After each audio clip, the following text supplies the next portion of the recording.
நம்ம போய் வாழ போகிற வீடு வந்து ரொம்ப முக்கியம், இல்லைன்னு சொல்லலை.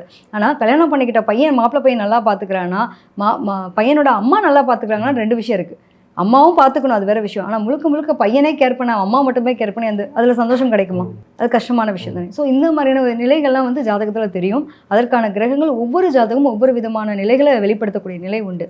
இப்போ எடுத்துக்கிட்டோம்னா, இப்போ நம்ம காதல் சொல்லும்போது சுக்கிரன் புதனை இணைவாக பார்க்குறோம், காதலுக்குன்னு ஒரு விஷயம் பார்க்குறோம். இதுவே வந்து மற்ற விஷயத்துக்கெல்லாம் பார்க்கும்போது பார்த்தீங்கன்னா, இது ஸ்ட்ரகிள் போராட்டம் இருக்கும் அப்படின்னா, அவங்களோட ஜெனடிக்கில் இல்லாமல் எதுவுமே வராது இல்லையா? இப்போ இந்த பையன் மட்டும் திடீர்னு கல்யாணம் பண்ண முடியாது. இதுக்கு முன்னாடி யாராவது அவங்க வீட்டில் பண்ணியிருப்பாங்க. அந்த பையனுக்கு அந்த மாதிரி பிரச்சனைகள் இருக்கணுங்கிறதும் அதில் தெரியும் இல்லை. இந்த மாதிரி கரெக்டரில் தான் கொண்டு போக முடியுமே தவிர்த்து, இது ஒவ்வொன்றுக்கும் ஒவ்வொரு கிரகத்தினுடைய தன்மையை பொறுத்தது. இப்போ எல்லாத்தையும் ஒன்று செயின் லிங்க்னு சொல்லலாம், ஓகேங்களா? இப்போ சூரியன் வந்து நமக்கு ஸ்ட்ரகிள் போராட்டமாக இருக்கும், சூரியன் விளிம்பில் இருக்கும். சூரியன் வந்து ராகுகேதுனுடைய தொடர்பில் இருக்கும். அதே மாதிரி சந்திரன் நல்லா இல்லாமல் இருக்கும். சந்திரன் வந்து ரொம்ப பவர்ஃபுல்லான இடத்துல இருக்கும். இந்த பொண்ணு வர்றது அவங்க அம்மாவுக்கு பிடிக்காமல் இருக்கலாம்.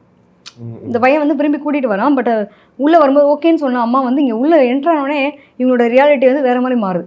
இல்லை, என் பையன் என்னோட மாற்றிட்டாங்க, என்னோட கௌரவம் போச்சுன்ற மாதிரி திடீர்னு ரியாக்ட் பண்ண ஆரம்பிக்கிறாங்க அப்படின்னா, அவங்களோட ஜாதகத்தில் அந்த மாதிரி நிலை இருக்கும். ஜாதகத்தில் ஒரு அம்மா சார்ந்த பிரச்சனையா, நாத்தனார் சார்ந்த பிரச்சனையா, அல்லது மற்றவங்களோட பிரச்சனையான்றது அந்த ஜாதகத்தில் தெரியும்.